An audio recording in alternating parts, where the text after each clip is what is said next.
Good evening हमारे class 11-12 के प्यारे बच्चों। आज हम लोग चलेंगे जो आपकी सिंटैक्स टॉपिक चल रही उसमें आज हम लोग देखेंगे आर्टिकल दी का प्रयोग मींस दी का प्रयोग कहां कहां करते हैं। आज हम लोग इसके बारे में विस्तार से चर्चा करेंगे। ये प्यारे बच्चों आपकी ग्रामर की 37वीं क्लास है। इसके पहले 36 क्लास ग्रामर की हो चुकी है, जिसमें हमने अभी तक आपका नरेशन कंप्लीट कर चुके हैं, सिंथेसिस कंप्लीट कर चुके हैं, ट्रांसफॉर्मेशन कंप्लीट कर चुके हैं और सिंटैक्स की एक क्लास हो चुकी है। ये आपकी दूसरी क्लास है। यदि इसमें से आपका कुछ भी छूटा हो तो आप चैनल की प्लेलिस्ट में जाइए। प्लेलिस्ट में जाएंगे तो यदि आप क्लास 12th में होंगे तो आपकी अपनी प्लेलिस्ट बनी होगी, UP board class 12th English grammar new syllabus करके आपकी अपनी प्लेलिस्ट बनी होगी। उसमें सारी क्लासेस शेड्यूल वाइज लगी हुई होंगी, तो जहां से भी आपका छूटा है आप वहां से देख करके पूरा कर सकते हैं। इसी तरह से यदि आप क्लास 11th में होंगे तो भी आपकी अपनी ग्रामर की अलग से प्लेलिस्ट बनी है, तो आप अपनी 11th की प्लेलिस्ट में जाकर के चेक करके वहां से देख करके पूरा कर सकते हैं। तो जल्दी से प्यारे बच्चे हम लोग आज की टॉपिक से कनेक्ट होते हैं। सिंटैक्स की आज की टॉपिक आर्टिकल दी के प्रयोग से कनेक्ट होते हैं। और इसके प्रयोग पे चलने से पहले जो भी बच्चे चैनल पे पहली बार आए हैं, चैनल को सब्सक्राइब करेंगे, वीडियो को लाइक करेंगे और क्लास 11-12 की हर एक बच्चे तो वीडियो को शेयर अवश्य करेंगे प्यारे बच्चे, ये आपकी जिम्मेदारी है। तो जल्दी से हम लोग पहले नियम पे चलते हैं। देखिए यहाँ पर रूल लिखे हुए हैं, तो हम लोग इसके जल्दी से पहले नियम पे आ जाते हैं। इसका देखते हैं पहला नियम आर्टिकल दी का प्रयोग जो होता है जो है उसका जो पहला नियम है, हम लोग जल्दी से इसके पहले नियम पे चलते हैं। और प्यारे बच्चे इसको आपको लिखने की जरूरत नहीं है, आपका किताब में दिया हुआ होगा, केवल आपको समझने की जरूरत है। हम केवल आपको समझा रहे हैं, क्योंकि लिखने के चक्कर में पढ़ोगे तो बहुत अब जो है आपके पास ज्यादा समय नहीं बचा हुआ है, तो आपको लिखना काफी पड़ जाएगा, तो समस्या हो जाएगी। आप किताब ले लेना, कोई भी ग्रामर की किताब लोगे, सारे नियम उसमें दिए हुए होंगे, बस कुछ वेरिएशन हो सकता है, शब्दों के हेरफेर हो सकते हैं, अतिरिक्त कोई और वेरिएशन नहीं होगा। तो प्यारे बच्चे जल्दी से हम लोग जिसके पहले नियम पे चर्चा करते हैं। इसका पहला नियम दिया हुआ है, दी का प्रयोग उस समय होता है जब हम किसी खास व्यक्ति, वस्तु या जिसका पहले उल्लेख हो चुका हो या जिससे वक्ता परिचित हो के बारे में बात करते हैं। तो प्यारे बच्चे सिंपल से हमने लिखे हुए हैं कि दी का प्रयोग तब होता है जिससे वक्ता पहले से परिचित होता है, कोई विशेष चीज होती है। जैसे हमने एक एग्जांपल से समझना जो है, एग्जांपल से समझना, the boy you see is my son means the boy वह लड़का, यू सी जिसे आपने देखा, इज माई सन मीन्स मेरा बेटा है। तो बॉय के पहले आपने दी का प्रयोग किए हुए है ना, वह बॉय निश्चित हो गया ना। कैसे निश्चित हो गया? दी बॉय यू सी, उस बच्चे को जिसे आपने देखा, आपने जिसे देखा हुआ है वही बच्चा है ना, तो मीन्स निश्चित हो गया है ना, उस बच्चे का पहले उल्लेख हो चुका है, मीन्स वह बच्चा निश्चित हो गया है ना। तो आप आर्टिकल दी का प्रयोग इसलिए बॉय के पहले किए हुए हैं। इज माई सन, वह मेरा बेटा है, means the boy you see is my son, means वह लड़का जिसे आपने देखा, आपने देखा तो मीन्स वह लड़का निश्चित हो गया है। अगर सिंपल सा ऐसा रहा होता कि किसी बॉय की बात होती, तब आप उसके पहले आर्टिकल दी का प्रयोग नहीं करते, लेकिन यहां पर जो है बॉय के पहले इसलिए किए हुए हैं क्योंकि बॉय क्या हो चुका है, निश्चित हो चुका है।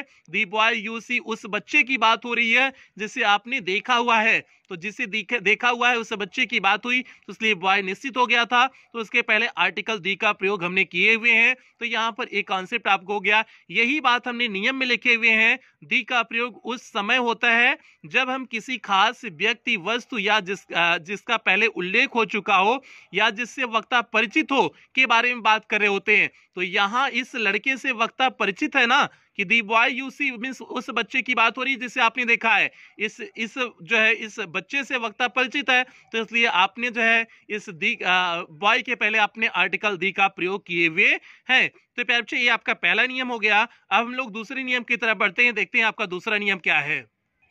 दूसरा नियम देखिए, हमने यहाँ पर रूल नंबर 2 लिखे हुए हैं, दी का प्रयोग पर्वत श्रेणियों, नदी, नहर, सागर, महासागर, खाड़ी, रेगिस्तान, द्वीप समूह, प्रसिद्ध इमारतों के नाम के पहले होता है। सिंपल हमने लिखे हुए हैं, दी का प्रयोग कब होगा? पर्वत श्रेणियों के नाम के पहले होगा, नदी के नाम के पहले होगा, नहर के नाम के पहले होगा, सागर के नाम के पहले होगा, महासागर कोई होगा, खाड़ी, रेगिस्तान, द्वीप समूह हो गया, प्रसिद्ध इमारत हो गए। इमारत मीन्स कोई अच्छी खासी जो है जो प्रसिद्ध, जैसे ताजमहल हो गया, लाल किला हो गया, इन सब के पहले, तो इनके पहले जो है क्या करते हैं? दी का प्रयोग करते हैं। जैसे हमने लिखा दी हिमालयाज, दी हिमालयाज लिखा है, क्या है? पर्वत श्रेणी का नाम है हिमालय, तो इसलिए हिमालय के पहले लगा दिए। गंगा, गंगा एक नदी है तो हमने नदी के पहले लगा दिए। और स्वेज कैनल, कैनल मीन्स होता है नहर, तो स्वेज नहर मीन्स स्वेज नहर की बात हो रही है, तो इसलिए उसके पहले हमने दी का प्रयोग कर दिए। आगे लिखे हुए हैं रेड सी, सागर, किस सागर की बात हो रही है? लाल सागर की बात हो रही है, तो रेड सी मीन्स रेड सी या लाल सागर था, तो इसलिए आपने उसके पहले दी लगा दिए। आगे है दी पर्सियन गल्फ, गल्फ मीन्स खाड़ी की बात हो रही थी, तो आपने उसके पहले दी लगा दिया, पर्सियन गल्फ की बात हुई। आगे है दी सहारा डिजर्ट, डिजर्ट मीन्स रेगिस्तान की बात हुई, सहारा रेगिस्तान की बात हुई, तो इसलिए उसके पहले आपने आर्टिकल दी लगा दिया। आगे है दी ताजमहल, मीन्स ताजमहल क्या है, आपका प्रसिद्ध इमारत है, तो इसलिए आपने उसके पहले क्या लगा दिए हुए हैं, आर्टिकल दी का प्रयोग कर दिए हुए हैं। बस इन सारी चीजों को आप अपने दिमाग में कंठस्थ रखोगे, पर्वत श्रेणी, नदी, नहर, सागर, महासागर, खाड़ी, रेगिस्तान, द्वीप समूह, प्रसिद्ध इमारत, इनके पहले आप आर्टिकल दी का प्रयोग करते हैं। बस आप इन सारी चीजों को क्या करेंगे, दिमाग में कंठस्थ कर लेंगे। और यहाँ पर पर्वत श्रेणियों की बात किया गया है, इस बात को ध्यान देना। जैसे अगर पूछ दिया जाए माउंट एवरेस्ट के पहले लगाएंगे कि नहीं लगाएंगे, तो प्यारे बच्चे माउंट एवरेस्ट के पहले नहीं लगाएंगे, वो हिमालय का भाग है। माउंट एवरेस्ट हिमालय का एक भाग है, वो कोई पर्वत श्रेणी नहीं है, वो भाग है, तो इसलिए माउंट एवरेस्ट के पहले नहीं लगाएंगे। तो इस बात को ध्यान देंगे, यहाँ पर्वत श्रेणियों की बात की गई है। तो प्यारे बच्चे ये आपका दूसरा नियम था। अब हम लोग बढ़ते हैं तीसरे नियम की तरफ बढ़ते हैं। इसमें सारे छोटे छोटे नियम इसी प्रकार से दिए हुए हैं और तेजी से चलेंगे तभी आपका कंप्लीट हो पाएगा। तो जो है ज्यादा लंबी क्लास जैसे ना करें, आपको चीजें समझ में आते चलें बस। तो प्यारे बच्चे यहाँ पर देखिए हमने तीसरा नियम लिखे हुए हैं, आपको हालांकि सारी चीजें समझाते हुए चलेंगे, कहीं कोई दिक्कत नहीं होगी, आप बस ध्यान से सुनते चलना। बस कोई भी किताब आप लिए होंगे उस किताब से मिलाते चलना और ध्यान से सुनते चलना, बस इतना आपको काम करने हैं और कुछ नहीं करना है। तो भैया देखिए हमने रूल नंबर 3 का लिखा हुआ है, एक वचन के कॉमन नाउन जब वे समस्त जाति या वर्ग का बोध कराते हो तो उनके पहले आर्टिकल दी का प्रयोग करते हैं। तो प्यारे बच्चे इस बात को समझने की कोशिश करना, एक वचन के कॉमन नाउन्स, जब भी एक वचन के कॉमन नाउन्स होते हैं, जब वे समस्त जाति या वर्ग का बोध कराते हैं तो उनके पहले जो है दी का प्रयोग करते हैं। तो एक वचन के कॉमन नाउन्स कैसे हो जाएंगे, आपको पता है एक वचन मीन सिंगुलर नाउन, सिंगुलर का कॉमन नाउन मीन्स आपको पता है कॉमन नाउन क्या होता है, मीन्स जातिवाचक संज्ञा।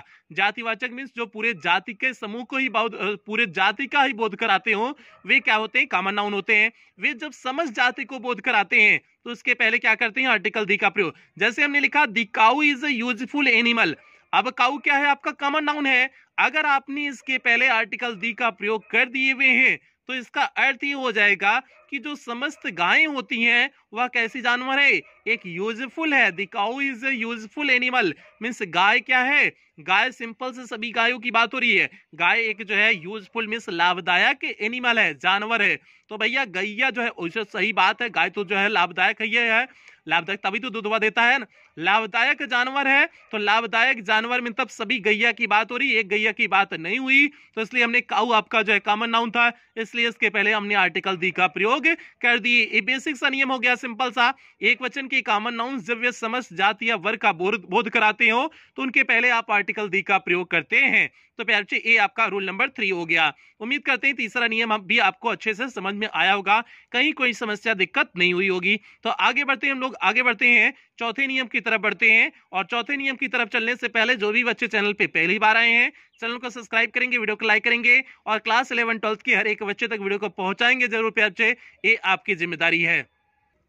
यहाँ पर देखिए प्यारे बच्चे हमने चौथा नियम लिखे हुए हैं। देखिए चौथा नियम क्या है, धार्मिक पुस्तकों के नाम के पहले आर्टिकल दी का प्रयोग होता है। सिंपल से समझना, कोई भी रिलीजियस अगर बुक है तो उसके नाम उस पुस्तक के नाम के पहले आर्टिकल दी का प्रयोग करोगे। जैसे आपको पता है रामायण जो है धार्मिक पुस्तक है, तो भैया रामायण के पहले दी का प्रयोग कर दिए। और गीता भैया कौन लड़की का नाम नहीं है, गीता हमने कौन लड़की का नाम नहीं लिखे हुए हैं। और लड़की का अगर नाम होता है तो उसके पहले किसी कीमत पे नहीं लग सकता है। काहे को नहीं लग सकता है, काहे नहीं लग सकता, क्योंकि वो प्रॉपर नाउन है और प्रॉपर नाउन के पहले कभी भी आर्टिकल दी का प्रयोग या फिर किसी भी आर्टिकल का प्रयोग नहीं होता है, कुछ विशेष कंडीशन में केवल हो सकता है, बाकी नहीं होता है। तो प्यारे बच्चे ये क्या हो जाएगा, गीता आपका क्या है, धार्मिक पुस्तक का नाम है गीता। तो जो भगवान कृष्ण ने जो है उपदेश दिया हुआ था तो गीता में ही उपदेश है, तो उस पुस्तक का नाम गीता है। ठीक है, और कुछ ना समझना। आगे है कुरान। कुरान आप जानते हो ये जो है इस्लाम धर्म को मानने वाले लोगों का जो है पवित्र ग्रंथ है।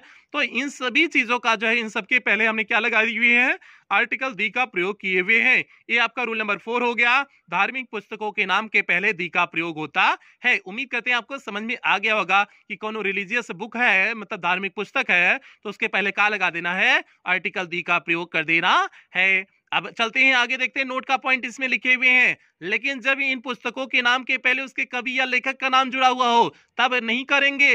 मींस अगर इन धार्मिक पुस्तकों के जो है नाम के पहले जो है कोई कवि का नाम जिसने उसे लिखा हुआ है अगर उनका नाम जुड़ा हुआ है तब नहीं करेंगे। जैसे हमने कह दिया वाल्मीकि रामायण, किसकी रामायण? वाल्मीकि की रामायण। तो रामायण किसकी थी? रामायण किसने लिखा हुआ था? वाल्मीकि ने लिखा हुआ था। तो वाल्मीकि रामायण कर दिए तो मीन्स जो है उनके राइटर, इस रामायण पुस्तक के राइटर का भी नाम लिख दिए, तो यहाँ पर इसलिए इसके पहले नहीं होगा। मीन्स दी वाल्मीकि रामायण नहीं करेंगे या फिर वाल्मीकि दी रामायण नहीं करेंगे।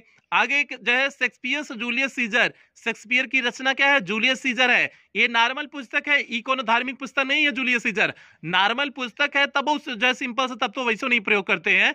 तो Shakespeare Julius Caesar means Shakespeare के पहले भी नहीं लगाएंगे और बाद में भी नहीं लगाएंगे, शेक्सपियर दी जूलियस सीजर नहीं करेंगे। मीन्स कोई भी पुस्तक अगर है जब उसके पहले उसके राइटर का नाम दे दिया गया है तो आप उस कंडीशन में किसी भी कीमत पे आर्टिकल दी का प्रयोग नहीं कर सकते हैं।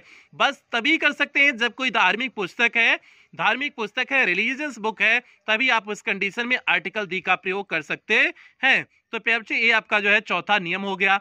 आगे बढ़ते हैं पांचवें नियम की तरफ बढ़ते हैं, देखते हैं पांचवा नियम आपका क्या कहता है। पांचवा नियम देखिए यहाँ पर कहता क्या है, यदि दिशा के पहले कोई प्रीपोजिशन हो तो उसके पहले दी का प्रयोग होता है। अगर दिशा जो है मींस डायरेक्शन जो आपकी दिशा होती है, उत्तर दक्षिण पूरब पश्चिम जो आपकी दिशा होती है, उसके पहले यदि कोई जो है प्रीपोजिशन है तब आर्टिकल दी का प्रयोग कर सकते हो। जैसे हमने यहाँ पर लिखे हुए हैं Radha is coming from the south. Radha कहाँ से आ रही? Coming from the south means दक्षिण से आ रही है। तो भैया राधा कहाँ से आ रही है? दक्षिण से आ रही है।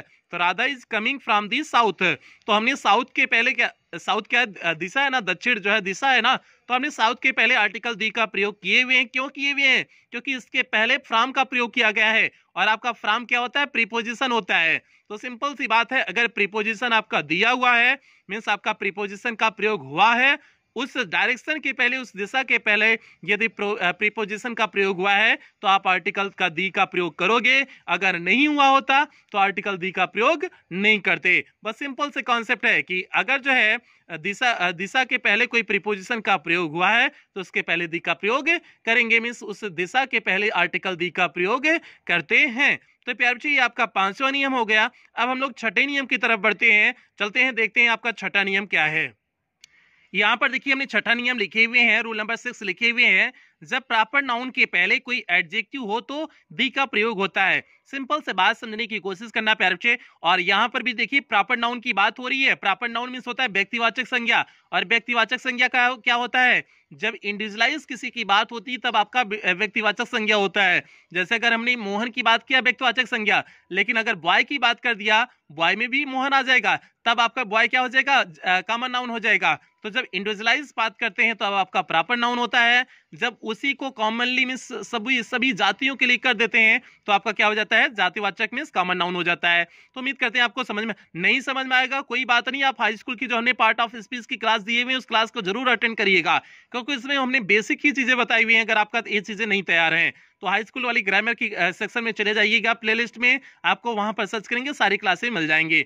ठीक है, जो है इसकी पार्ट ऑफ स्पीच की आप वहां से कवर कर लीजिएगा बेसिक चीजों के बारे में। तो प्यारे बच्चे हमने लिखे हुए हैं जब प्रॉपर नाउन के पहले कोई एडजेक्टिव हो तो दी का प्रयोग होता है। हमने पहले ही आपको बता चुके हैं प्रॉपर नाउन के पहले कभी भी आर्टिकल दी का प्रयोग नहीं करते हैं, लेकिन कुछ विशेष कंडीशन हमने दिया। विशेष कंडीशन में कह सकते हैं, जैसे विशेष कंडीशन में एक ये भी आता है, जैसे शेक्सपियर क्या था? नाम था। अब इसके पहले ग्रेट शेक्सपियर लग गया, मींस महान शेक्सपियर, मींस ग्रेट ने क्या किया हुआ? शेक्सपियर को मॉडिफाई किया हुआ है, मींस एडजेक्टिव का काम किया हुआ है। एडजेक्टिव, ग्रेट क्या है? आपका एडजेक्टिव है। तो हम इस ग्रेट के पहले आर्टिकल दी का प्रयोग कर सकते हैं। तो हमने क्या कर दिया? दी ग्रेट शेक्सपियर कर दिया। तो यही तो हमने बताया, प्रॉपर नाउन के पहले कोई एडजेक्टिव आ जाए तो एडजेक्टिव के पहले तब आप दी का प्रयोग करते हैं। तो वही तो हमने किया हुआ, दी ग्रेट शेक्सपियर कर दिए। शेक्सपियर प्रॉपर नाउन के पहले ग्रेट मींस एडजेक्टिव आया तो उसके पहले हमने दी लगा दिया। जैसे हमने गांधी लिखा हुआ है, दी इमॉर्टल गांधी, अमर जो है गांधी, इमॉर्टल मींस जो कभी मरबई नहीं कर रहे तो वो इमॉर्टल होता है। गांधी जी का नाम अभी तक मरा नहीं है ना, तो इसलिए इमॉर्टल हुए। तो प्यारे बच्चों यहाँ पर जो है गांधी की विशेषता कौन बता रहा है? इमर्टल बता रहा है। तो इमर्टल आपका है क्या? एडजेक्टिव है। तो इस एडजेक्टिव के पहले किसका प्रयोग कर देंगे? दी का प्रयोग कर देंगे। तो सिंपल सी बात हो गई, दी इमर्टल गांधी हो गई। बात क्या हो गई? सिंपल सी, दी इमर्टल गांधी हो गया। ये जो है सिंपल सी चीजें हो गई। तो यहाँ बात इतनी थी कि प्रॉपर नाउन के पहले अगर कोई एडजेक्टिव दिया हुआ है, एडजेक्टिव क्या होता है? जो नाउन के मॉडिफाई करता है। तो यहाँ पर शेक्सपियर और गांधी को जो है क्रमशः ग्रेट और इमर्टल जो है मॉडिफाई कर रहे थे ना, ये दोनों एडजेक्टिव थे। एडजेक्टिव के पहले हमने दी लगा दिया। जब एडजेक्टिव किसी नाउन को मॉडिफाई करता है तब आप उसके पहले आर्टिकल दी का प्रयोग करते हैं। तो प्यारे बच्चों ये आपका छठा नियम हो गया। अब सातवां नियम यहाँ ध्यान से समझना। सातवां नियम हमने क्या लिखे हुए हैं?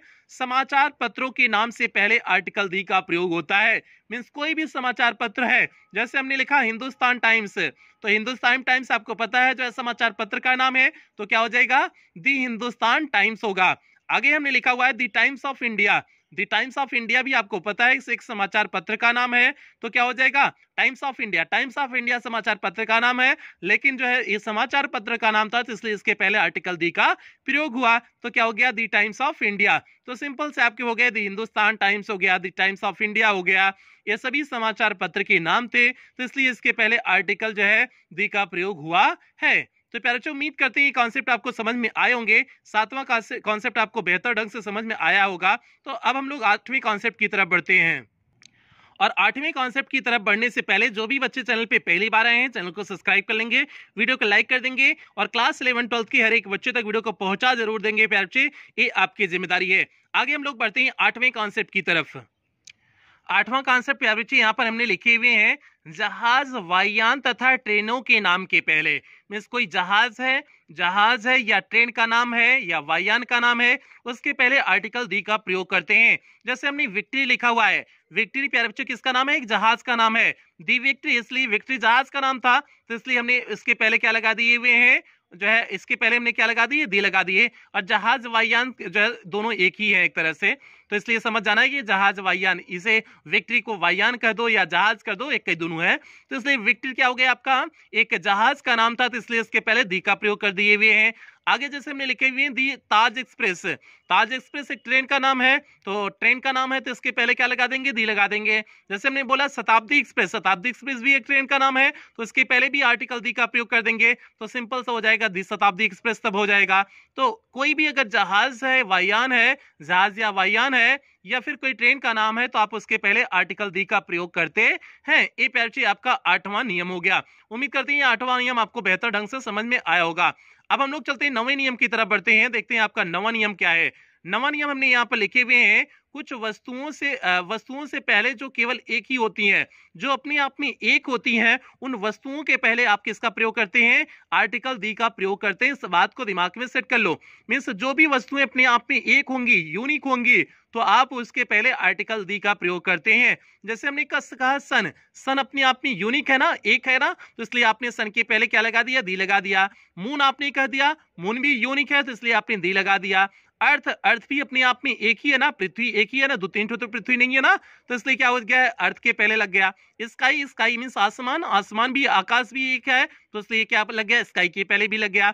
लेकिन इसमें कुछ अपवाद भी होते हैं, जैसे गॉड के पहले कभी भी आर्टिकल दी का प्रयोग नहीं होता है, हेवन के पहले नहीं होगा, हेल के पहले नहीं होगा, पार्लियामेंट के पहले नहीं होगा, इन सब के पहले नहीं होता है। लेकिन जो इसको अपवाद वाले सेक्शन में जब आपको अगली क्लास, इसके बाद अगली क्लास लेके आएंगे कि ओमिशन ऑफ आर्टिकल लेके आएंगे, मींस आर्टिकल का प्रयोग कहाँ नहीं करते हैं, जब उस क्लास को लेके आएंगे इसके बाद वाली क्लास में, तो आपको वहां पे अच्छी तरह से समझाएंगे कि किसके पहले नहीं करेंगे।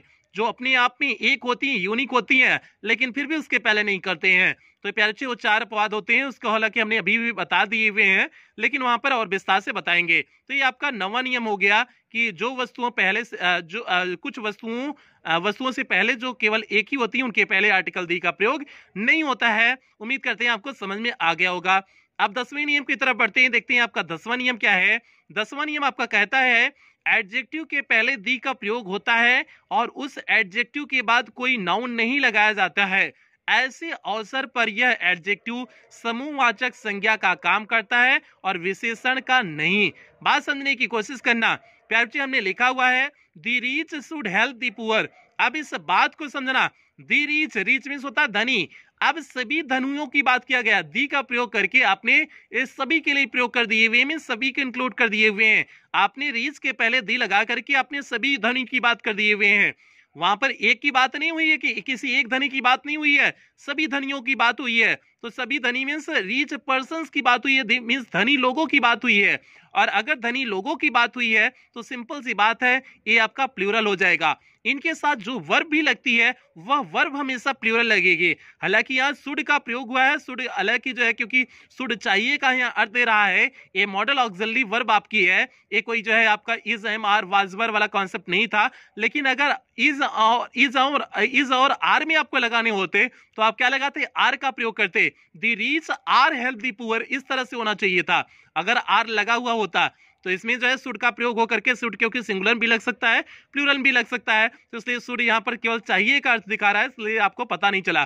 तो इसलिए जो भी अगर आपका इस तरह से वाक्य प्रयोग हुआ है और रीच के बाद देखो कोई नाउन का प्रयोग नहीं हुआ है, क्योंकि एडजेक्टिव क्या करता है, किसी नाउन प्रोनाउन को मॉडिफाई करता है, यही करता है ना। यहाँ पर उसके बाद किसी नाउन का, रीच के बाद किसी नाउन का प्रयोग हुआ है नहीं हुआ है, इसके बाद वर्ब आ गया, शुड वर्ब आ गया। तो यही तो कहे हुए हैं कि यदि जो है यदि किसी एडजेक्टिव का प्रयोग हुआ है वाक्य में और उसके बाद कोई नाउन का प्रयोग ना हुआ हो और उसके पहले आर्टिकल दी का प्रयोग हुआ है तो वह एडजेक्टिव आपका प्लूरल एडजेक्टिव बन जाता है और उसके साथ वर्ब भी जो लगती है वो प्लूरल वर्ब लगती है। उम्मीद करते हैं प्यारे बच्चे ये आपको 10वां नियम बेहतर ढंग से समझ में आ गया होगा। यही आपका था 10वां नियम था। अब हम लोग बढ़ते हैं 11वें नियम की तरफ, देखते हैं आपका 11वां नियम है क्या। यहाँ पर देखिए पैचे में 11वां नियम लिखे हुए हैं। 11वां नियम ध्यान से समझना, हमने क्या लिखे हुए हैं, सुपरलेटिव डिग्री के एडजेक्टिव तथा ऑर्डिनल्स इत्यादि के पहले दी का प्रयोग होता है। एक सबसे बड़ी बात प्यारे बच्चे निकल करके आती है कि सुपरलेटिव डिग्री के एडजेक्टिव, आपको पता है एडजेक्टिव की 3 डिग्रियां होती हैं, पॉजिटिव डिग्री, कंपैरेटिव डिग्री और सुपरलेटिव डिग्री। सुपरलेटिव एडजेक्टिव के सबसे जो है बिग डिग्री होती है, मींस सबसे जो है ये सुपरलेटिव डिग्री क्या दिखाता है, इस सभी के बीच में कंपैरिजन दिखाता है। ये सारी डिग्रियां तो कंपैरिजन ही दिखाती हैं, तुलना ही दिखाती है ना। तो ये सभी के बीच में, जैसे अगर हमने कह दिया Mohan is the best boy in the class, Mohan पूरे कक्षा में जो है सबसे बेस्ट बॉय मीन सबसे अच्छा लड़का है, तो सुपरलेटिव ने क्या दिखाया, पूरे कक्षा में मीन सभी में दिखाया। और अगर कंपैरेटिव लगाते तो कंपैरेटिव 2 के बीच में दिखाता है, एडजेक्टिव मींस और पॉजिटिव डिग्री लगाते पॉजिटिव डिग्री सिंगल के बीच में दिखाता है, मींस अपनी केवल बात होगी तो पॉजिटिव डिग्री। हालांकि मुझे यहाँ पर डिग्री नहीं बतानी है कि एडजेक्टिव की कौन सी डिग्री क्या है, फलाना ठिकाना नहीं बताना है, क्योंकि यहाँ पर आपको केवल नियम बता रहे हैं। बाकी अगर ये डिग्रियां पढ़ना है, सारी चीजें हमने हाई स्कूल में कराए हुए हैं, उन वीडियो को जरूर देखना, एक ही वीडियो बनाए हुए हैं। जो भी जो है जैसे नाउन का जब शुरू किए हुए हैं, नाउन की 1-2 क्लास लिए हुए हैं, इसमें पूरा बेसिक नाउन क्लियर किए हुए हैं, तो उन क्लासों को जरूर अटेंड करिएगा अगर आपका बेसिक कॉन्सेप्ट नहीं से क्लियर है। तो पहले बच्चे यहाँ पर ध्यान से देखना, सुपरलेटिव डिग्री के एडजेक्टिव के पहले आप दी का प्रयोग करोगे, और ऑर्डिनल्स ये जो फर्स्ट, सेकेंड, थर्ड, फोर्थ इस तरह से होते हैं, ये आपके क्या होते हैं, ऑर्डिनल्स होते हैं। और 1, 2, 3 जो होते हैं, मींस काउंटिंग वाले जो 1, 2, 3 होते हैं, वे आपके कार्डिनल्स होते हैं। मींस जो 1, 2, 3, 4, 5 होते हैं वे आपके कार्डिनल होते हैं, और फर्स्ट, सेकेंड, थर्ड ये आपके होते हैं ऑर्डिनल। तो आप ऑर्डिनल के पहले करेंगे, कार्डिनल के पहले नहीं करेंगे। कार्डिनल क्या होता है, 1, 2, 3 1 मींस 1, 2, 3, 4 वाला जो होता है उसके पहले नहीं करते हैं, लेकिन फर्स्ट, सेकेंड, थर्ड ये आपके ऑर्डिनल्स जो होते हैं, इनके पहले आप जो है किसका प्रयोग करते हैं, एडजेक्टिव का प्रयोग करते हैं। मींस एडजेक्टिव एडजेक्टिव कह रहे हैं, आर्टिकल दी का प्रयोग करते हैं। अब एग्जांपल से समझने की कोशिश करना, हमने जो है पहले एग्जांपल में लिखे हुए हैं, she is the best player of the team, वह पूरी टीमिया की सबसे अच्छी खिलाड़ी है। अब बेस्ट यहाँ पर ध्यान देना, पूरी टीम में सबसे अच्छी खिलाड़ी है। कंपैरिजन किसके बीच में दिखाया गया है, कईयों के बीच में कंपैरिजन दिखाया गया है। तो आपने प्लेयर के पहले क्या लगाए हुए हैं, बेस्ट लगाए हुए हैं। तो सिंपल सा आपने प्लेयर के पहले बेस्ट लगाए हुए हैं, मींस सुपरलेटिव डिग्री का प्रयोग किए हुए हैं, तो इसलिए बेस्ट के पहले आप क्या लगा दोगे, आर्टिकल दी का प्रयोग कर दोगे।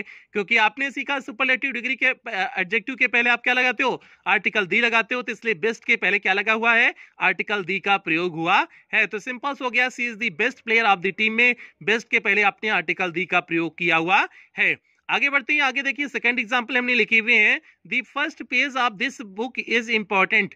इस पुस्तक का जो पहला पेज है वो इंपॉर्टेंट है, मींस महत्वपूर्ण है। तो अब यहाँ पर जो है पेज आपका क्या था, नाउन था, और नाउन को मॉडिफाई कौन कर रहा है, फर्स्ट मॉडिफाई कर रहा है, और फर्स्ट आपका क्या है, ऑर्डिनल्स है। फर्स्ट आपका क्या है, ऑर्डिनल है। ऑर्डिनल है तो आप इसके पहले आर्टिकल दी का प्रयोग करेंगे। यही तो आपने अभी आपको सिखाए हुए हैं कि ऑर्डिनल्स के पहले आप करोगे। तो फर्स्ट आपका क्या था, ऑर्डिनल्स था। ऑर्डिनल के पहले आप लगाते हो, तो इसलिए हमने लिखा हुआ है the first page of this book is important लिखे हुए हैं। कार्डिनल के पहले नहीं लगाएंगे, 1 2 3 4 5 के पहले नहीं लगाएंगे, लेकिन ऑर्डिनल्स के पहले आप आर्टिकल दी का प्रयोग करते हैं। तो ये सिंपल सा बात हो गया कि सुपरलेटिव डिग्री के एडजेक्टिव तथा ऑर्डिनल्स इत्यादि के पहले दी का प्रयोग होता है। ये आपका रूल नंबर कौन सा था, 11 था। ये आपका 11 नंबर वाला नियम था। अब हम लोग चलते हैं 12 नंबर पे चलते हैं, 12वें नियम की तरफ बढ़ते हैं। और 12वें नियम की तरफ बढ़ने से पहले आपको पता है करने क्या है, नीचे दिख रहा होगा डायमंड एकेडमी क्लासेस, आपके चैनल का नाम दिख रहा होगा, समझ जाना आपको करने क्या है। तो आगे चलते हैं, प्यारे बच्चे हम लोग बढ़ते हैं 12वें नियम की तरफ आगे बढ़ते हैं। यहाँ पर देखने प्यारे बच्चे हमने 12वां नियम लिखे हुए हैं, कंपैरेटिव डिग्री में एडवर्ब की भांति प्रयोग होने पर भी दी का प्रयोग होता है। इस 12वें नियम को एकदम ध्यान से समझना, क्योंकि ये इंपॉर्टेंट नियम है। ये इंपॉर्टेंट नहीं, ट्रिकी है, एकदम ध्यान दोगे तभी समझ पाओगे।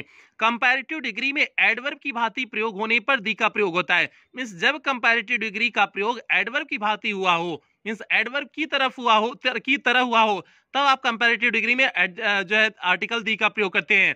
अब एग्जांपल से समझना, the higher you go means जितनी ऊंचाई पर तुम जाओगे, दी कूलर यू फील उतना तुम कैसा महसूस करोगे, ठंडक महसूस करोगे। मतलब ऊपरा जब जाओगे ना, अरे ऊपरा मरने के बाद ऊपरा नहीं कर रहे हैं, मतलब ऊपरा जो है जमीनिया ऊपरा जितना जाओगे, जैसा किसी का मकान अगर 15 तल्ला का है, मतलब 15 मंजिले वाला मकान कोनो का है, तो 15 मंजिले के ऊपर आप जब जाके खड़ा होगा तो उसको बताओ कितना ठंडी लगेगी, बहुत ही ठंडी लगेगी ना। वही बात है कि जितना ऊपर जाओगे उतना ठंडी लगेगी भैया, इसलिए जमीन पे जितना अंदर घुसे रहो ना वही ठीक है। तो भैया यहाँ समझना, बात समझना, ये तो बात नहीं थी, बात ही है कि जो एक हायर का प्रयोग, हायर आपको कंपैरेटिव डिग्री दिख रहा होगा, हायर का प्रयोग, higher you go, go means जाना कहाँ है, हायर मीन्स ऊंचाई पे जाना है। गो आपका वर्ब था, वर्ब को किसने मॉडिफाई किया, हायर ने मॉडिफाई किया हुआ है।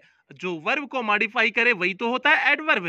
तो हायर यहां पर किसका काम कर रहा है, एडवर्ब का काम कर रहा है। आगे है दी कूलर यू फील मीन्स ठंडक महसूस करना, फील क्या हो गया, वर्ब हो गया। और कैसा महसूस कर रहे हैं, कूलर मीन्स ठंडक महसूस कर रहे हैं, तो एडवर्ब हो गया ना। वर्ब को जो मॉडिफाई करे वही तो एडवर्ब होता है। यहां पर हायर ने मॉडिफाई किया गो को, और यहां पर कूलर ने मॉडिफाई किया फील को, दोनों वर्ब को मॉडिफाई किए हुए हैं। और अगर दोनों वर्ब को मॉडिफाई किए हुए हैं तो सिंपल सी बात, वे क्या हो गए, एडवर्ब हो गए। और एडवर्ब का जब काम किए तो इसके पहले आप क्या लगा दोगे, आर्टिकल दी का प्रयोग कर दोगे। तो हमने क्या लिख दिया हुआ है, the higher you go the cooler you feel, simple सा हमने लिख दिया हुआ है, the higher you go the cooler you feel हो जाएगा। ये आपका रूल नंबर 12 हो गया, मींस ये आपका 12वां नियम हो गया। उम्मीद करते हैं ये आपको 12वां नियम अच्छे से समझ में आ गया होगा, कहीं कोई समस्या दिक्कत नहीं हुई होगी। अब हम लोग बढ़ते हैं 13वें नियम की तरफ आगे बढ़ते हैं।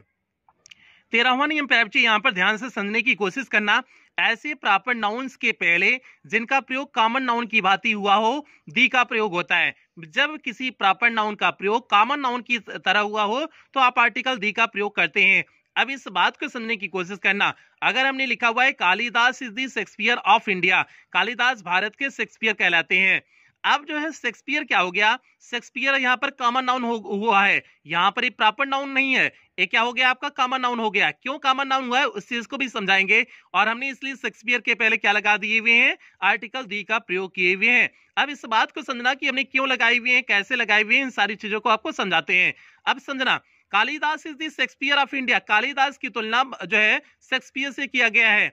अब शेक्सपियर को कॉमनली कालिदास के लिए क्यों नहीं कर सकते हैं, कालिदास के लिए शेक्सपियर जो है, Kalidas is the Shakespeare of India means Kalidas की तुलना शेक्सपियर से कर सकते हैं। और अगर शेक्सपियर जैसा कोई महान लेखक हुआ तो उसकी भी तुलना किससे करेंगे, शेक्सपियर से करेंगे।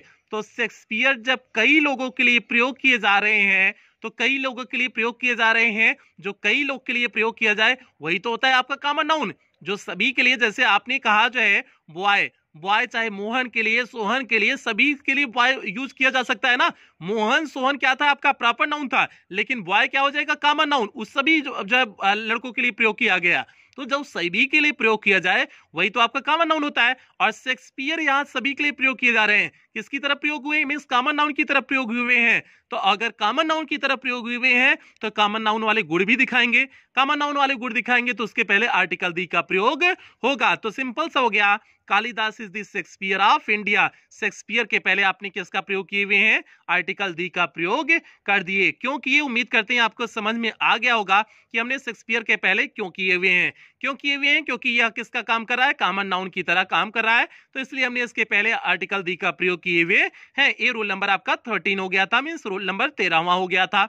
अब चलते हैं जल्दी से, सॉरी आपका 13वां, अच्छा 13वां ही नियम था। अच्छा, हमने गिनती में काउंटिंग में शायद गलती किए हुए हैं, या फिर हमने 13वां नियम लिख दिए हुए हैं, तो एक काउंटिंग में गलती है हालांकि, ठीक है, इसे आप समझते रहना, इसे भी 13 मान करके हम आपको समझाते हैं, ठीक है, नहीं तो जो है बताने में आपको दिक्कत होगी। तो प्यारे बच्चे यहाँ पर ध्यान से देखना, इस रूल नंबर 13 में, नए वाले रूल नंबर 13 में देखना इसमें क्या लिखे हुए हैं, आप उसे करेक्शन कर लेना हमने जो भी लिखे हुए हैं। आप यहाँ ध्यान देना, देशों के नाम की पूर्व दी का प्रयोग होने से वहां के व्यक्तियों का बोध होता है तथा प्रयोग न होने से उस देश की भाषा का बोध होता है। आप यार बात समझने की कोशिश करना, जिस देश की अगर ऑफिशियल भाषा होगी, अगर किसी देश की ऑफिशियल, जैसे इंडिया की कोई भाषा नहीं है, इंडिया की सरकारी कोई भाषा, सरकारी तो भाषा है लेकिन राष्ट्र भाषा कोई नहीं, हिंदी जो आपका होता है वो राष्ट्र भाषा नहीं है, वो केवल राजभाषा है, तो इसलिए दी इंडिया नहीं कहेंगे। इंडिया के पहले जिस देश की राष्ट्रभाषा कोई है, उस देश के पहले अगर जो है आर्टिकल दी का प्रयोग कर दिए हुए हैं, मींस उस देश के पहले आर्टिकल दी का प्रयोग किए हुए हैं, तो मींस हो गया उस देश के लोगों की बात हो रही है। अगर आर्टिकल दी का प्रयोग नहीं हुआ है तो मींस उस देश की भाषा की बात हो रही है। जैसे हमने बोला दी इंग्लिश मींस अंग्रेज लोग की बात हुई, इंग्लिश मींस इंग्लिश एक भाषा है, लेकिन हमने दी इंग्लिश बोला तो दी इंग्लिश मींस हो जाएगा अंग्रेज लोग हो जाएंगे। और अगर इंग्लिश हमने केवल कहा, इंग्लिश कहा तो हमने क्या हो जाएगा? इंग्लिश क्या हो जाएगा? भाषा हो जाएगी। इंग्लिश मींस कहाँ से आई हुई है? जो है इंग्लैंड से आई हुई है ना, तो दी इंग्लिश मींस हो जाएगा अंग्रेज लोग, अंग्रेज मींस इंग्लैंड के लोग हो जाएगा। लेकिन अगर हमने इंग्लिश बोला, इंग्लिश मींस क्या हो जाएगा? एक भाषा हो जाएगी। अगर किसी देश के नाम के पहले जिस देश की जो है वही भाषा भी हो, इस बात को समझते चलना, अगर उसके पहले आपने क्या कर दिए हुए आर्टिकल दी का प्रयोग कर दिए तो क्या हो जाएगा? उस देश की भाषा हो जाएगी। और अगर नहीं किए तो आपका क्या हो जाएगा? सिंपल सा आपका क्या हो जाएगा? वो आपका उस देश की लैंग्वेज हो जाएगी, और नहीं तो आपका उस देश के निवासी के लोगों की बात हो जाएगी। नीचे हमने लिखे हुए हैं फ्रेंच लिखे हुए हैं, दी फ्रेंच लिखे हुए हैं। फ्रेंच मींस आपको, फ्रेंच मींस फ्रांसीसी लोग हो गए। फ्रेंच मींस आपके जो फ्रेंच एक भाषा है, फ्रेंच भाषा है, लेकिन दी फ्रेंच जैसे हमने किया क्या हो जाएगा? फ्रांसीसी हो जाएगा, मींस फ्रांसीसी लोग हो जाएंगे। फ्रेंच एक भाषा है, फ्रेंच अगर आर्टिकल दी उसके पहले नहीं प्रयोग किया गया है तो फ्रेंच एक भाषा है, लेकिन आपने आर्टिकल दी का प्रयोग करके फ्रेंच मींस फ्रांसीसी लोग की बात कर दिया, मींस फ्रांसीसी लोगों की वहां पर बात हुई। तो ये आपका रूल नंबर 13 था, मींस 13वां नियम था। ये उम्मीद करते हैं आपको समझ में आ गया होगा। और जो आप इंग्लिश कहते हो ना, इंग्लिश ही कहना तभी सही है। दी इंग्लिश अगर जैसे लगाए ना, दी इंग्लिश मतलब समझ जाना कि हम अंग्रेज लोगों की बात कर रहे हैं, तो इसलिए थोड़ा सा भाषा का ज्ञान होना चाहिए, नहीं तो आप गड़बड़ा दोगे। तो प्यारे बच्चे अब हम लोग आगे बढ़ते हैं, 14वें नियम की तरफ बढ़ते हैं। देखते हैं आपका 14वां नियम क्या है। 14वां नियम यहाँ पर हमने लिखे हुए हैं, आल तथा बोध के पश्चात प्रायः दी का प्रयोग होता है। प्रायः की बात किए हुए हैं, मैं समय 90% दी का प्रयोग करते हैं। हालांकि आप बस इतना समझना कि आल और बोध के बाद दी का प्रयोग करते हैं, बस 90% समझोगे तो कंफ्यूज हो जाओगे कि कहाँ नहीं करते हैं। बस इतना समझना, आल तथा बोध के पश्चात क्या करते हैं? आर्टिकल दी का प्रयोग करते हैं। अब जैसे हमने यहाँ पर लिखे हुए हैं, आल दी मेन केम, इन सभी व्यक्ति आए। अब आल के बाद हमने किसका प्रयोग कर दिए? दी का प्रयोग कर दिए, तो आल दी मेन हो गया, आल दी मेन हो गया। तो आल के बाद किसका? दी का प्रयोग किए। आगे हमने लिख दिया both the friends were there, means दोनों दोस्त वहां पर थे। बोथ के बाद हमने किसका प्रयोग किए हुए हैं? आर्टिकल दी का प्रयोग कर दिए हुए हैं। तो सिंपल सा हो जाएगा, बोथ के बाद आपने आर्टिकल दी का प्रयोग कर दिया, तो मींस आल और बोथ के पश्चात क्या लगाते हैं? आर्टिकल दी का प्रयोग करते हैं। ये तो एकदम आसान सा नियम था, इसमें ज्यादा समझाने की जो है, जहां तक समझते हैं कि ज्यादा समझाने की जरूरत नहीं है। तो प्यारे बच्चे आपका 14वां नियम था। हम लोग बढ़ते हैं 15वें नियम की तरफ बढ़ते हैं। और 15वें नियम की तरफ बढ़ने से पहले आपको चैनल का नाम दिख रहा होगा, आपको पता है आपको करने क्या होते हैं। आगे चलते हैं प्यारे बच्चे, हम लोग 15वें नियम की तरफ आगे बढ़ते हैं। देखिए यहाँ पर लिखे हुए हैं 15वां नियम क्या लिखे हुए हैं, कुछ मुख्य ऐतिहासिक घटनाओं के पहले आर्टिकल दी का प्रयोग होता है। कुछ मुख्य ऐतिहासिक घटना जैसे हमने पहले लिख दी है, फ्रेंच रेवोल्यूशन मीन्स फ्रांसीसी क्रांति। फ्रांसीसी क्रांति क्या हुई, एक ऐतिहासिक घटना थी ना, तो आपने इसके पहले क्या लगा दिया, आर्टिकल दी लगा दिया। अगर हमने बात कर लिया the second world war means द्वितीय विश्व युद्ध, द्वितीय विश्व युद्ध भी क्या है आपका ऐतिहासिक घटना है, ऐतिहासिक घटना है, तो इसलिए दी सेकेंड वर्ल्ड वार हो गया। और हमने लिख दिया इंडिपेंडेंस डे, इंडिपेंडेंस में स्वतंत्रता दिवस, स्वतंत्र गणतंत्र दिवस। ये आप कमेंट में बताना, गणतंत्र दिवस या स्वतंत्रता दिवस दो चीजें होती हैं, एक होता है रिपब्लिक डे होता है, एक होता है इंडिपेंडेंस डे। तो दोनों में आप जल्दी से बताना कि इंडिपेंडेंस मीन्स होता है कौन सा दिवस होता है और जो है रिपब्लिक में कौन सा दिवस होता है। तो प्यारे बच्चे यहाँ पर लिखे हुए हैं इंडिपेंडेंस डे, तो इंडिपेंडेंस डे अगर हमने लिखे हुए हैं तो आपका इंडिपेंडेंस क्या हो जाएगा, एक ऐतिहासिक घटना है, ऐतिहासिक घटना है तो आप इसके पहले क्या लगाएंगे, आर्टिकल दी का प्रयोग करेंगे। तो सिंपल सी बात होती है कि अगर कोई ऐतिहासिक घटना है तो उसके पहले आर्टिकल दी का प्रयोग करते हैं। फ्रेंच रिवॉल्यूशन हो गया, सेकेंड वर्ल्ड वार हो गया, इंडिपेंडेंस डे हो गया, ये सारी चीजें हो गई। उम्मीद करते हैं 15वां नियम एकदम आसान से नियम था, बस ऐतिहासिक घटना आपको देख रहे हैं उसके पहले आर्टिकल दी का प्रयोग कर दे रहे हैं, बाकी उसमें कुछ समझाने लायक और चीजें नहीं थी। तो प्यारे बच्चे अब लास्ट नियम में चलते हैं, अंतिम नियम में चलते हैं, आज की क्लास का अंतिम नियम। तो आज की क्लास और आर्टिकल दी का प्रयोग का अंतिम नियम, तो कहां कहां के प्रयोग करते हैं उसका अंतिम नियम हमने लिखे हुए हैं। सरनेम्स के पहले जिससे परिवार के सदस्यों का बोध होता है दी का प्रयोग होता है। सरनेम आपको पता है कि क्या होता है, जैसे अगर सरनेम में समझना, बस इतना समझना, जैसे जो है हम जो है कौनो जात का मान लें, अपने आप को हम मान लो जो है हम ठाकुर साहब हैं, और ठाकुर साहब हैं तो पंडित जी साहब से बियाह कर लिए, ठाकुर साहब पंडित जी साहब से बियाह कर लिए, तो समझो वो पंडित थे वो ठाकुर थे, तो अब कहते हैं कि दोनों का सरनेम अलग था। अब सरनेम क्या होता है, वो जो लास्टवा में जो है ठाकुर लिखे हुए हैं, पंडित लिखे हुए हैं, वही तो सरनेम होता है, तभी तो कहते हैं दोनों का सरनेम। और बाद में कहते हैं कि पति वाला सरनेम मिल जाता है, पत्नी को जो है पति वाला सरनेम मिल जाता है, तो पति वाला सरनेम मतलब क्या मिल जाता है, नमवा नहीं मिल जाता है, नमवा के पिछवा जो टाइटलवा लगा हुआ होता है, आहिर ठाकुर गड़रिया पाल ये कुल जो लगा हुआ होता है वो मिल जाता है, मतलब इसका मतलब ये होता है, तो वही आपका क्या होता है, सरनेम होता है। अगर कोई सरनेम लिखा हुआ है तो जो है वही हमने यहाँ पे लिखे हुए हैं, सरनेम्स के पहले जिससे परिवार के सदस्यों का बोध होता है उसके पहले दी का प्रयोग होता है। जैसे हमने लिखा सरमाज, हमने लिखे हुए हैं सरमाज मीन्स शर्मा लोग के जो है, सरमाज लिखे हुए मीन्स कुछ जो शर्मा लोग हैं उनकी बात कर रहे हैं। तो हमने यहाँ पर देखिए ब्रैकेट में भी लिखे हुए हैं the members of the Sharma family means Sharma परिवार के जो सदस्य हैं have gone on a tour, वे कहाँ गए हुए हैं, टूर पे गए हुए हैं। तो सरमाज के पहले हमने किसका प्रयोग कर दिया, आर्टिकल दी का प्रयोग कर दिए। तो अगर जो है किसी सरनेम से उसके परिवार के सदस्यों का बोध कराने हैं तो आप क्या लगाओगे, उसके पहले आर्टिकल दी का प्रयोग करोगे, तो क्या हो जाएगा, the Sharmas have gone on a tour हो जाएगा, और सरमाज मतलब हो गया मेंबर्स ऑफ शर्मा फैमिली। तो प्यारे जी आपका रूल नंबर 16 था, 16वां नियम था। उम्मीद करते हैं आपको सारे नियम समझ में आए होंगे, कहीं किसी नियम में आपको समस्या दिक्कत परेशानी नहीं हुई होगी। ठीक है, तो आज की क्लास यहीं कंप्लीट करेंगे। क्लास कंप्लीट करने से पहले जो भी बच्चे चैनल पे पहली बार आए थे चैनल को सब्सक्राइब करेंगे, वीडियो को लाइक करेंगे, और ये आपकी जिम्मेदारी है प्यारे बच्चे, क्लास 10th और 12th की हर एक बच्चे तक वीडियो को पहुंचाओगे, ये आपकी जिम्मेदारी है, इस जिम्मेदारी को आपके ऊपर छोड़ रहे हैं। ठीक है, तो और जो बच्चे नए आए थे चैनल को सब्सक्राइब कर लेंगे और जो है वीडियो को लाइक कर देंगे। इसके साथ साथ यदि आप हमारे ब्लॉगिंग चैनल से जुड़ना चाहते हैं, नीचे जैसे सूरज यादव जौनपुर करके लिखा गया है उसी तरह से यूट्यूब पे सर्च करेंगे आपको मेरा ब्लॉगिंग चैनल मिल जाएगा, आप वहां से भी मुझसे जुड़ सकते हैं। तो प्यारे बच्चे इन्हीं शब्दों के साथ आज की क्लास समाप्त करते हैं, मिलते हैं कल सुबह वाली क्लास में मिलते हैं, तब तक आप लोग अपना ध्यान रखें, अपने परिवार का ध्यान रखें। लव यू ऑल प्यारे बच्चों।